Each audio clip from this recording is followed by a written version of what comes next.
안녕하세요. 정플라워입니다. 인생을 지배하는 습관의 힘.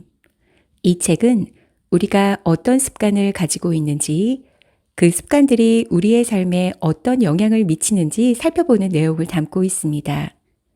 이 책은 행동 습관, 사고 습관, 감정 습관, 환경 습관을 만드는 65가지 방법을 제시하며 자신에게 딱 맞는 스위치를 발견할 수 있도록 도와줍니다. 우리는 우리의 삶에서 습관이 매우 중요하다는 걸 잘 알고 있습니다. 좋은 습관은 우리를 성공으로 이끌며 나쁜 습관은 우리를 실패로 이끕니다. 우리는 스스로를 깨우기 위해 다양한 방법을 시도해야 합니다. 이 책은 그러한 방법들을 제시하고 있고 우리가 스스로를 발견하고 나아가 새로운 습관들을 만들어 나갈 수 있도록 돕습니다. 여기 제시된 방법들은 매우 실용적이며 우리 일상생활에서 쉽게 적용할 수 있을 것 같은데요. 우리가 스스로 발견하고 새로운 습관을 만들어 나갈 수 있도록 도와주는 이 책에 제시된 방법들을 실천해 보면서 좋은 습관을 만들어 더 나은 삶을 살아갈 수 있길 바라는 마음입니다. 마음먹은 일을 끝까지 해내면 인생이 바뀐다. 이 말에 대해서는 누구도 반박하지 못할 것이다. 문제는 정신력과 끈기만으로 습관을 만들려고 하면 금세 지쳐서 결국은 포기해버리게 된다는 점이다. 습관을 완성시키는 데 있어서 가장 중요한 것은 습관을 방해하는 요소가 어디에 있는지 파악하는 것이다. 사실 습관은 행동만으로 완성되지 않는다. 아무리 행동을 바꿔도 해결되지 않는 문제는 많이 있다. 행복의 90%는 습관으로 결정된다. 인생의 목적은 행복이다. 고대 그리스 철학자 아리스토텔레스는 이렇게 말했다. 완벽한 생활 습관을 가졌다고 해서 모두가 행복해지는 것은 아니다. 각자 원하는 습관을 만들어 저마다 행복하고 윤택한 인생을 사는 것이다. 그럼 행복이란 무엇일까? 부자가 되는 것일까? 명예를 얻는 것일까? 돈 많은 사람과 결혼하는 것일까? 행복의 정의는 어렵다. 이 물음의 정답은 없지만 하나의 시점으로 간단하고 알기 쉽게 표현한 것이 긍정심리학의 행복의 공식이다. 긍정심리학이란 무엇일까? 그것은 마음의 병을 치료하는 것이 아닌 행복도를 높여주는 심리학이다. 행복은 규정치와 생활 상태와 자발적 활동이라는 세 가지 요소로 좌우된다. 첫 번째, 규정치. 이것은 일상에서 얼마나 행복한 상태로 있는지 그 규정값을 의미한다. 같은 것을 두고 행운이라고 말하는 사람도 있고 불행이라고 말하는 사람도 있다. 이렇듯 생각의 차이는 뇌에 뿌리를 내리고 시간이 지나도 그다지 바뀌지 않는다. 긍정심리학에서는 이 규정치는 유전과 같아 바꾸기 어렵다고 말하지만 사고 습관을 바꾸면 이 규정치도 바뀐다고 생각한다. 두 번째, 생활 상태. 긍정심리학에서는 우리에게 일어나는 일이 행복도에 미치는 영향은 10% 정도밖에 되지 않는다라고 말한다. 이를테면 복권에 당첨돼도 행복은 오래가지 않는다. 반대로 파산이나 질병 등 불행한 일을 만나면 일시적으로 행복도는 내려가지만 결국은 그 사람이 가진 규정치로 되돌아온다. 즉, 긍정적으로 생각하는 사람은 불행 속에서도 긍정적인 측면을 보고 부정적으로 생각하는 사람은 행복 속에서도 공포와 불안에 의식을 집중시킨다.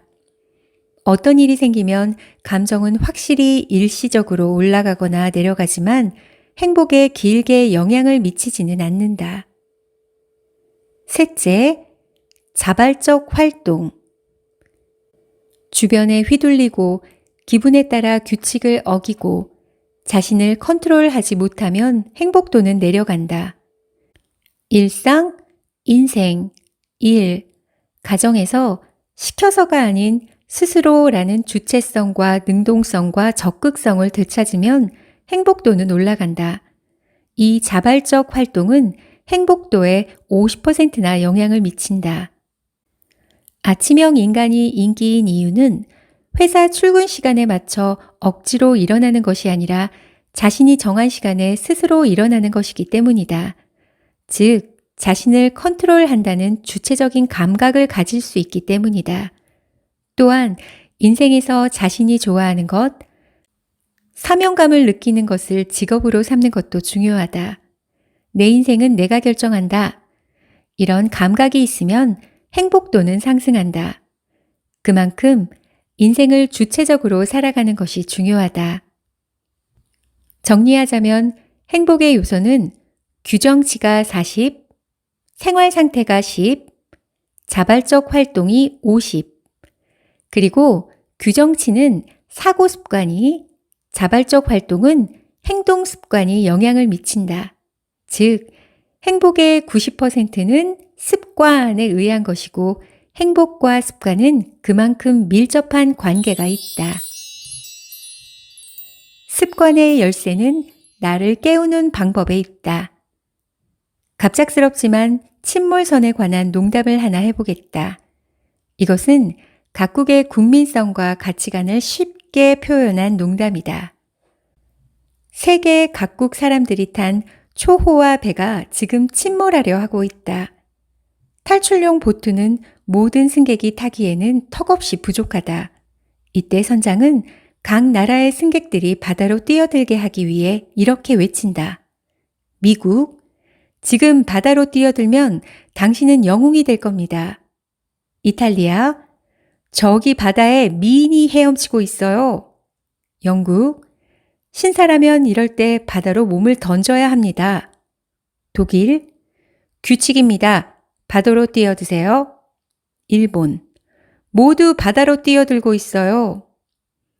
동기는 각 국민마다 다르다는 것을 보여주는 매우 흥미 깊은 이야기지만 이 농담으로 두 가지 시사점을 얻을 수 있다. 첫 번째는 동기가 만들어지는 과정은 각각 다르다는 점이다. 동기에 자극을 주는 포인트는 저마다 다르다.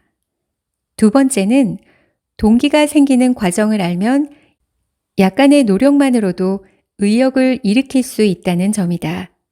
이 농담에서는 영웅, 미인, 규칙 등 단어를 조금씩 바꿔가면서 사람들에게 의욕을 불러일으켰다. 이렇듯 운동도, 공부도, 청소도 작은 노력만으로 의욕의 불을 지필 수 있다. 마음을 바꾸는 것은 상당히 어렵다. 그러나 자신의 감정에 불을 지피는 방법을 알면 의욕은 금세 올라간다. 나를 깨우는 방법을 발견하자. 나를 깨우면 자연히 의욕에 불이 붙을 것이다. 그러기 위해서는 나를 깨우는 스위치가 어디에 있는지 그것을 발견하는 것이 중요하다. 아침형 인간을 예로 들어보자. 아침형 인간의 정석과 노하우를 무작정 따라하는 것이 아니라 나를 깨우는 방법이 무엇인지 생각해 봐야 한다. 새벽 공부가 아침형 인간의 정석이라고 말하는 사람들도 있지만 모든 사람들이 새벽 공부에 의욕을 내는 것은 아니다. 조기 품절되는 빵집이 의욕을 일으키는 동기가 되는 사람도 있고 아침 일찍 베란다에 앉아 커피를 마시며 신문을 읽는 것이 의욕을 일으키는 사람도 있다. 또한 조용한 출근 전철 안에서 책 읽는 것이 의욕을 불러오는 사람도 있고 아침에 조깅으로 출근하는 것이 의욕을 불타오르게 하는 사람이 있다. 그런가 하면 사람들에게 공개 선언한 후 매일 아침 기상시간을 페이스북에 올려 반강제적으로 의욕에 불을 지피는 사람도 있을 것이다. 운동도 마찬가지다. 모든 사람들이 헬스장에서 러닝머신을 해야 운동에 의욕이 생기는 것은 아니다. 부부가 같이 산책할 때 의욕이 생기는 사람도 있고 테니스나 수영이라면 매일 할 수 있는 사람도 있다. 친구와 함께 수다 떨며 둘레길을 걷는 것이 운동에 의욕이 되는 사람도 있다. 철인 3종 경기에 도전한다. 풀 마라톤을 완주한다. 이런 도전 목표를 만들어 꾸준히 운동하는 사람도 있다.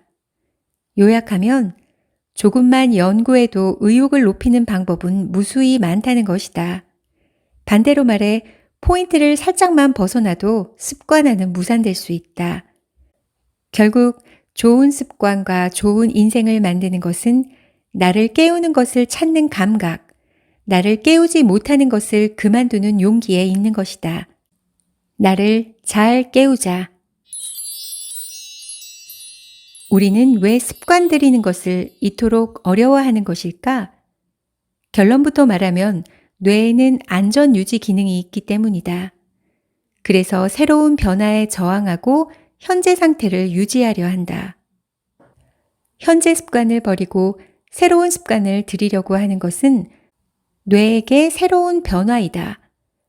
여기에는 좋은 습관도 나쁜 습관도 없다.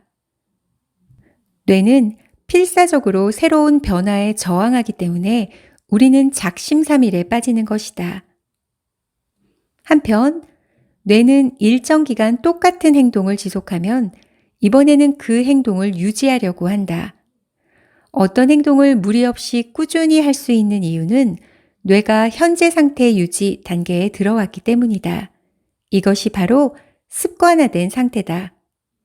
습관화된 상태에서는 다이어트도 청소도 운동도 하기 쉬워진다. 습관에는 다양한 종류가 있지만 청소, 공부, 절약 등의 습관은 한 달 정도 꾸준히 하면 습관화할 수 있다. 다이어트, 운동, 이른 기상, 금연 등 신체 리듬에 관한 습관은 습관화하는데 약 3개월이 걸린다. 여기에 더 중요한 것이 있다. 그것은 바로 습관의 동기다. 무엇을 습관화하고 싶은지에 따라 달라지지만 본인의 성격에 따라서도 크게 좌우된다. 인생은 습관에 의해 완성된다. 위대한 결과는 일시적 행동이 아니라 습관에 의해 탄생한다. 이것은 고대 그리스 철학자 아리스토텔레스가 한 말이다. 행동 습관의 본질에 대해 이 정도로 명확하게 정의한 것은 없을 것이다.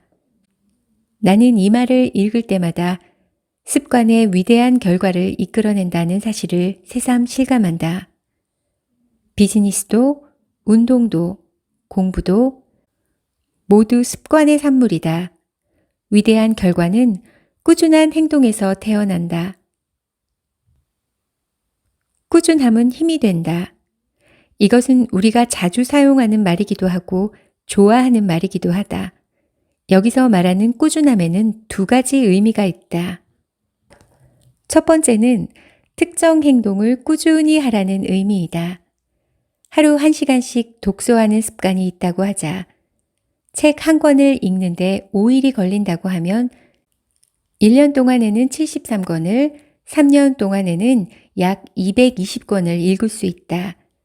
책을 꾸준히 읽으면 지식이 늘어나고 시야가 넓어지고 사고력도 높아진다. 두 번째는 도전을 꾸준히 하라는 의미이다. 새로운 도전에는 실패가 따르기 마련이다. 실패로 인해 화가 나고 의욕이 꺾이고 좌절한 경험은 누구에게나 있을 것이다. 그때 다시 힘을 내서 앞으로 나아갈지 아니면 거기서 그만둘지로 운명이 바뀐다. 도전을 꾸준히 할 때에는 그 상황을 보는 견해와 긍정적인 생각이 중요하다. 좋아하는 것은 잘할 수 있다.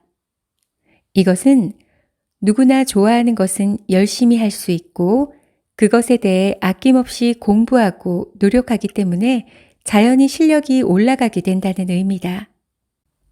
한 유명한 야구 선수가 기자회견을 열었을 때 자녀에게 해줄 말은 없습니까? 라는 질문을 받고 다음과 같이 대답했다. 열중할 수 있는 것, 집중할 수 있는 것을 찾으면 그것을 향해 자연히 힘을 쏟을 수 있게 된다. 따라서 그것을 하루빨리 찾는 것이 좋다. 그것을 찾으면 자신 앞에 선 높은 벽을 뛰어넘을 수 있다. 반대로 그것을 찾지 못하면 벽을 넘지 못하고 주저앉게 된다. 자신에게 맞는지 맞지 않는지보다 좋아하는 것을 발견하는 게 중요하다고 생각한다.